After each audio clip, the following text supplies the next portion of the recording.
Jūs sasodīti karsti? Ir ļoti karsti.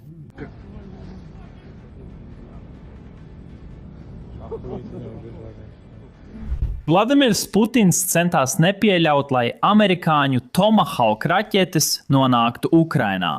Viņš saprata, ka ja Kijeva iegūs šādu rādījusu, viņas svarīgākās slepenās raķešu rūpnīcas beidzot būs mērķī. Izmisumā apturēt rietumus viņš pieļāva liktenīgu kļūdu, aizmirstams, ka Ukraina spēja uzbūvēt savas raķetes. Naktī piepildījās Kremļa sliktākais murgs. Ukraina palaida biedējoši jaunu vietējā ražojuma raķeti, kas nolidoja gandrīz 1000 jūdzes, pilnībā apejot Krievijas necaurstitamo pretgaisa aizsardzību. Uzbrukums rūpnīcai, ko Vladimirs Putins centās aizsargāt, šokēja Krievijas militāros un lika kara blogeriem sūdzēties par lielām aklajām zonām radaros. Bet tā vietā, lai risinātu problēmu, Kremls ir aizņemts ar savu cilvēku maldināšanu. Vladimirs Putins virza galvenās militārās saziņas lietotnes aizliegumu, izraisot niknu pilsoņu karu Krievijas valsts televīzijā. Krievija sabrūk, un vienīgais risinājums, ko Vladimirs Putins piedāvā, ir vēl lielāka cenzūra. Lūk, pilns stāsts. Pagājušajā naktī Ukraina veic vienu no spēcīgākajiem dronu un raķešu uzbrukumiem Krievijas dienvidiem, kādu līdz šim esam redzējuši. Šī uzbrukuma postījumi šajā karā bija pārsteidzoši smagi. Krievijas novērotāji bija apjukuši, jo Ukrainas droni parasti nelido tik tālu un tie nav šāda ugunsspēka. Tieši tad kāds publicēja mīklainu ziņu, ko Krievi ienīda. Šis ir Denis Skilermans. Viņš ievietoja sakot: šeit ir īsts video bez konteksta. Mēs sniegsim kontekstu vēlāk. Tagad, kāpēc tas ir tik svarīgi? Redziet, viņš nav kurš katrs. Viņš vada Firepoint, uzņēmumu, kas ražo Ukrainas Flamingo raķetes ar lielāku darbības rādījusu nekā Tomahawk. Paskatieties viņa ievietoto video.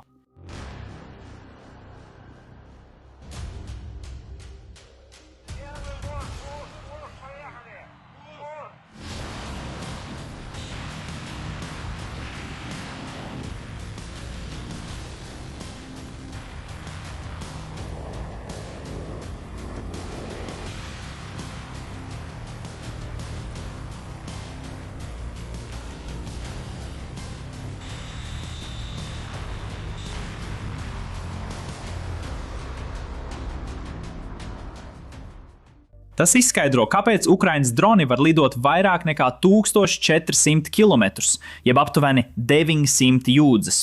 Šāds gadījums ir rets, jo tie nebija droni, bet gan Flamingo raķetes. Patiesībā šī ir pirmā reize, kad Ukraina spējas trāpīt tik dziļi ar savām pašmāju raķetēm. Un mērķis? Tas ir graujoši Putinam. Flamingo raķete trāpīja Votinskas mašīnu būvas rūpnīcā. Nosaukums maldina. Tā neražo mašīnas, bet raķetes. Šī ir valsts īpašumā esoša strateģiskās aizsardzības rūpnīca, viena no svarīgākajām raķešu rūpnīcām Krievijā. Tā ražoja īsā darbības rādījusa Iskander raķetes, starpkontinentālās balistiskās raķetes ICBM un vēl svarīgāk, tā ražo Krievijas jauno Orešņik ICBM. Tieši tāpēc Putins nevēlējās, lai Ukraina iegūtu Tomahawk raķetes. Bet ziniet ko? Ukrainai Tomahawk raķetes nemaz nebija vajadzīgas. Te ir kāds krievs, kurš dzīvo netālu un ierakstīja uzbrukumu. Vienkārši paklausies viņa šoku. Ir sasodīti karsts, sasodīti. Tu ko joko? Ir sasodīti karsts. Tas ir sasodīti. Где? Pa звуку. Еще где-то выпал.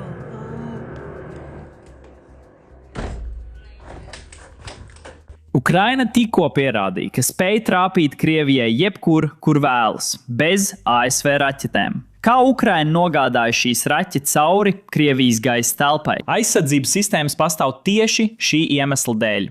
Kas notika? Pilna atbilde nav manā kompetencē, jo neesmu militārais speciālists. Lasot ziņojumus internetā, pamanīju, ka dažas raķetes mainīja kursu lidojumā. Tas nav neparasts raķetēm, bet iespaidīgi, ka Ukrainas raķetes to spēj ar pašu izgatavotu tehnoloģiju. Un tas patiesībā ir ļoti liela priekšrocība, par kuru mēs tūlīt arī parunāsim. Bet pagaidām, tā kā šīs raķetes tiešām mainīja kursu, tas nozīmē, ka raķetes veica aptuveni 1600 km, lai trāpītu mērķim, kas atradās 1400 km attālumā. Papildus distance ļāva tām izvairīties no pretgaisa aizsardzības. Tas nenozīmē, ka Krievijas pretgaisa aizsardzība bija neveiksmīga.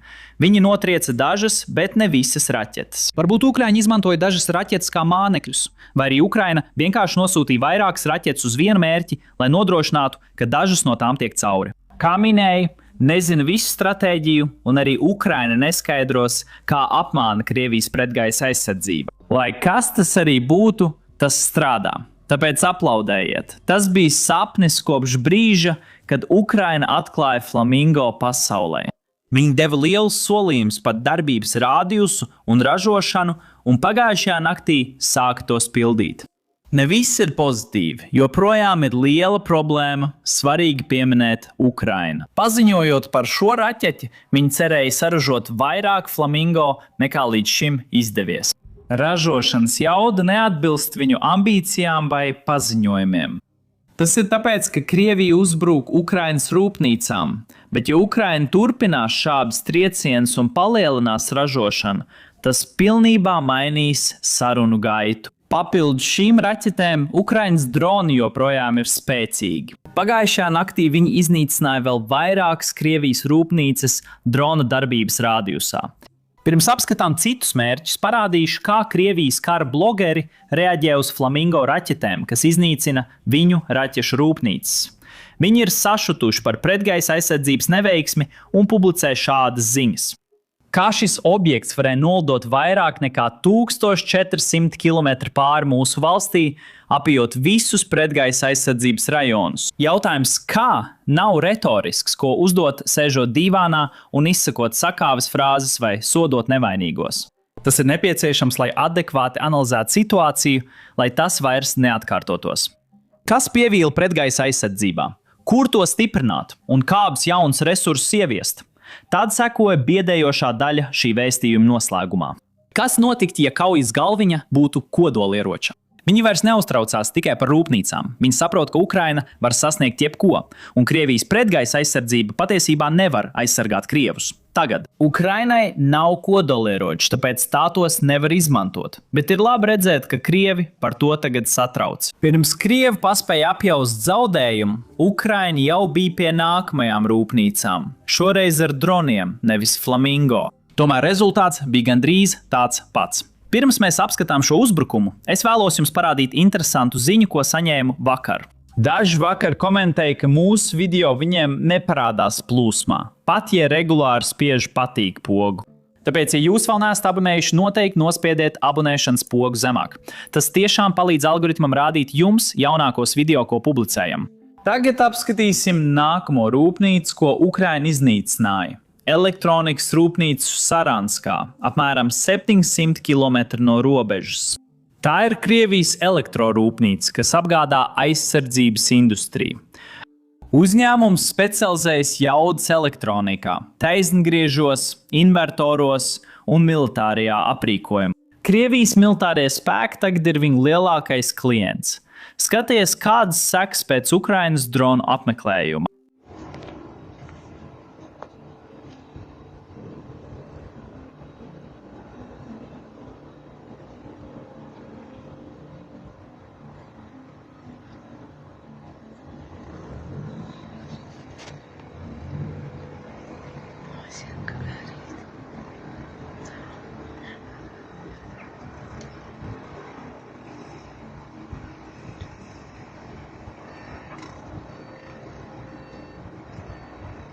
Ukraina trāpīja Neftgroskas gāzes pārstrādes rūpnīcai Samaras reģionā.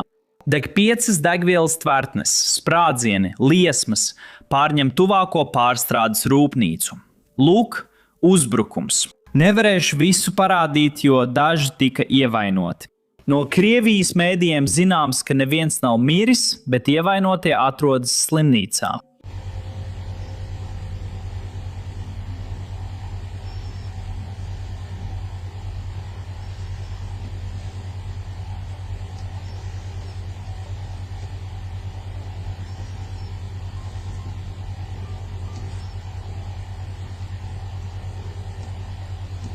Ukrainas armija publicēja video, kurā ar F2 droniem iznīcina 3 Krievijas Tor raķešu sistēmas. Tas bija smags trieciens, jo katra sistēma maksā ap 75 miljoniem. Svarīgāk ir tas, ka iznīcinot šīs sistēmas, Krievijas pretgaisa aizsardzībā rodas caurumi, ko Ukraina var izmantot. Vēlāk, lai trāpītu vairāk rūpnīcām, naftas pārstrādes rūpnīcām un citiem mērķiem.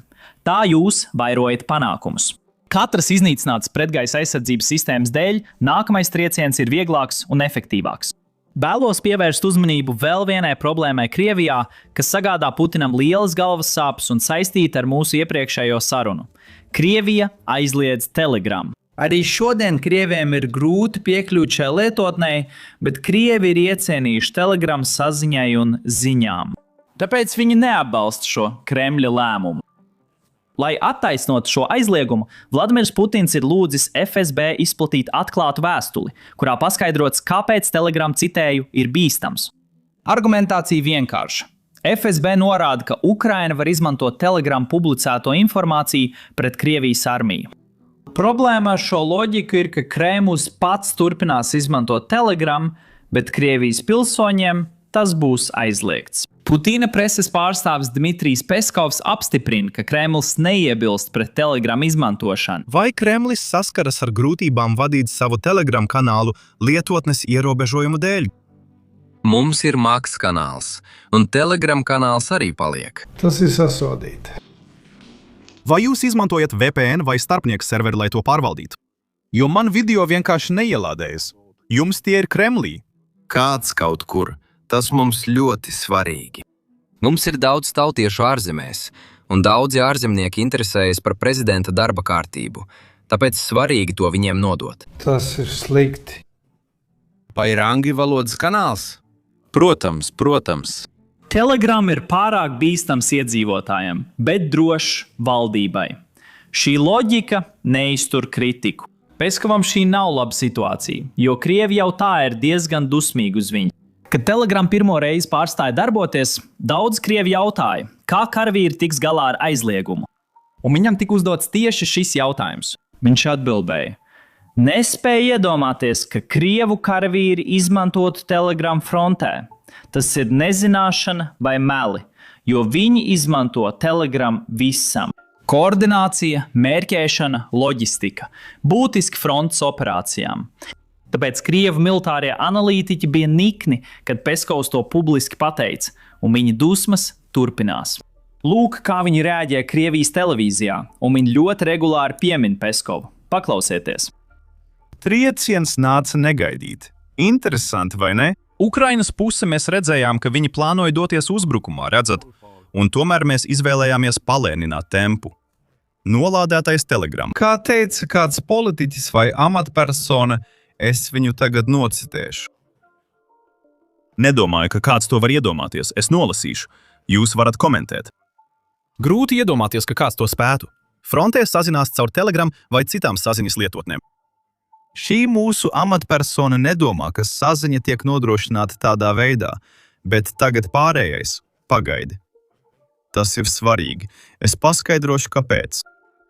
Tāpēc nedomāju, ka kāds var iedomāties, ka frontē saziņa notiek caur Telegram vai citu saziņas lietotni. Ir grūti un neiespējami iedomāties kaut ko tādu. Ir sasodīti karsts, ir sasodīti karsts, ir sasodīti karsts. Un tā ir šī pēdējā frāze. Grūti, neiespējami iedomāties ko tādu. Tas patiesībā izraisa, šo satraukumu. Atvainojos, draugi, par izteicienu sūds internetā, jo šajā frāzē, manuprāt, nav nekā tāda, ko varētu iedomāties. Bet droši vien tāpēc, ka Krievijas prezidenta līmenī tas nav iedomājams. Slepeni dokumenti tiek sūtīti caur Telegram. Prezidents un viņa preses sekretārs nevar iedomāties, ka bruņoto spēku dokumentu aprite notiek caur Telegram. Patiesībā valsts prezidenta līmenī tiek teikts, ka kaut ko tādu ir grūti iedomāties.